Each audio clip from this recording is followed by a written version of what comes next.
Hey everybody, it's Chris, and welcome to this review of Dark Knight's Death Metal #2, written by Scott Snyder, art by Greg Capullo, coloring by FCO Placencia, and cover by Capullo, FCO, and Jonathan Glapian. To recap the story so far, Perpetua is close to destroying the 52 universes of the multiverse. The Batman Who Laughs reigns supreme over Earth Prime with his army of Dark Multiverse Batman. Wonder Woman is the Warden of Hell, which was her former home of Themyscira, and meets Hell's newest resident, Wally West. They decide to come up with a plan to defeat Perpetua. The Batman Who Laughs offers his own plan, but only if Wonder Woman plays her part right. But the Amazonian Princess Warden ain't having no part of that and rips into the Batman Who Laughs with the Chainsaw of Truth, discovering the real truth that he's actually a cake. I'm kidding. He explodes. Now on to issue #2. We're on a highway to hell as Wonder Woman, Wally West, and Swamp Thing arrive at the Hellscape, the location of the hidden crypt of heroes, aka the Valhalla Cemetery, which is being used as a hideout for not only Batman, but also the Justice Society of America.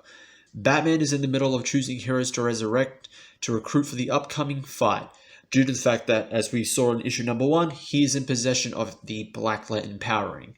And also, side note, I think it was Scott Snyder said, he clarified that the reason that Batman can use the ring, despite the fact that he's not dead, is because Batman has died in the past before, allowing him to still use said powering.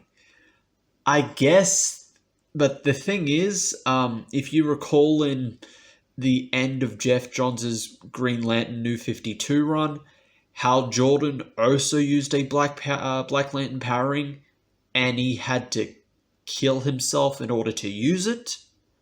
And Hal is somebody that has died before. So, as long as it makes sense, I guess, as long as it doesn't confuse the story too much, but we'll just have to accept that. So, Wonder Woman tells Batman of her plan and where they could save everyone instead of Batman's plan, who will only save a select few. But Batman is against her ideals, as the events of Dark Knight's Metal and their war against Perpetua have changed his outlook on everything. But he is eventually talked into listening and going with Wonder Woman's plan of traveling to the Dark Multiverse and take the crisis energy that fuels Perpetua, saving the day, finally defeating her. But first, they need to make a side stop. They need to go to New Apocalypse to rescue some more friends, mainly Superman. Meanwhile, the Dark Multiverse Batman watch and wait as the Batman Who Laughs brain is transplanted into a Dark Multiverse Dr. Manhattan-esque Bruce Wayne. The surgery is a success. The Batman Who Laughs is revived and is more powerful than ever.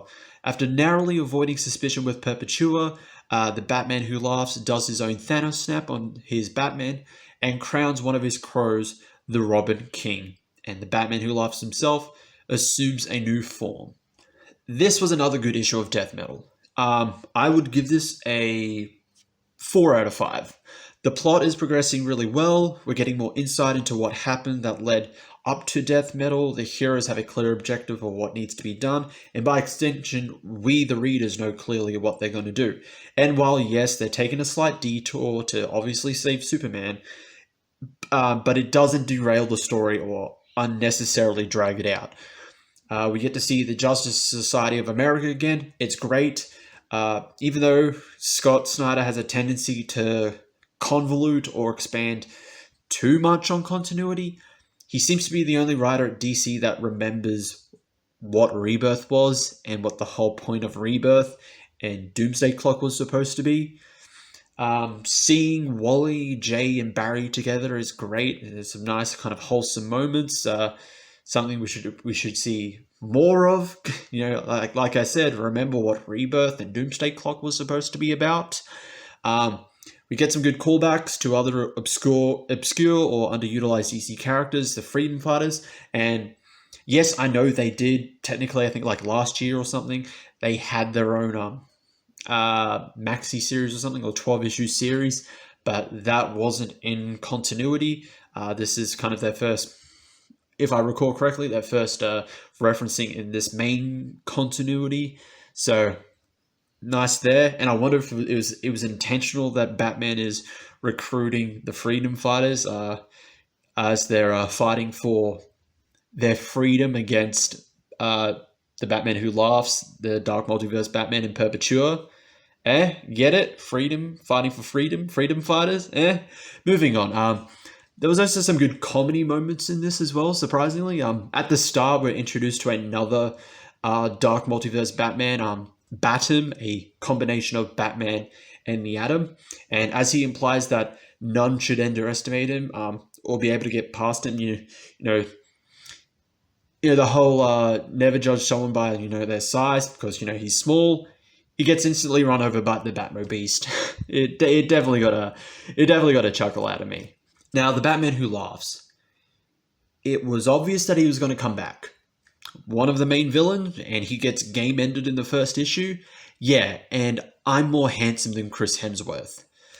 I initially thought that the Batman Who Laughs in a Dr. Manhattan body would be incredibly overpowered. But I remembered, and even this issue brings back up, the Justice League and Wally West couldn't defeat Perpetua with Dr. Manhattan's power. So I'm wondering if this is probably the same. We'll just have to see what goes on in future issues. Did the Batman Who Laughs account this into his plans? Because remember, he said to Wonder Woman in issue number 1, he had his own plans of dealing with Perpetua if Wonder Woman played her part right. So did he account for this? Is he improvising? Was this a secondary plan? Obviously, him being put into a Dr. Manhattan body was a failsafe in case he did die. So who knows? We're probably going to learn more about it in future issues, so we'll just have to wait and see. The art and coloring in this book is good. The scene of the JSA's return probably had the best art and coloring of the entire issue. Absolutely loved it.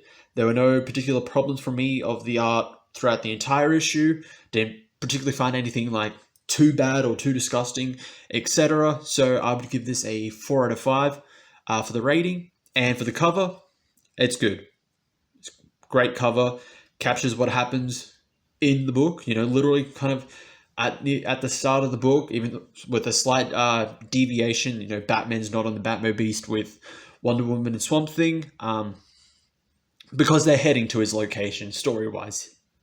But regardless, it's a great cover. So art and coloring on it is great as well. So no problems for me. So 4.5 out of 5 for that. And that's it for my review of Dark Knight's Death Metal number 2. Remember to like, subscribe, hit the notification bell, follow me on all my social media accounts. If you're into gaming, I stream over at twitch.tv/OzChris774. You can catch me there playing whatever. Thank you for watching, and we'll rock on in the next video.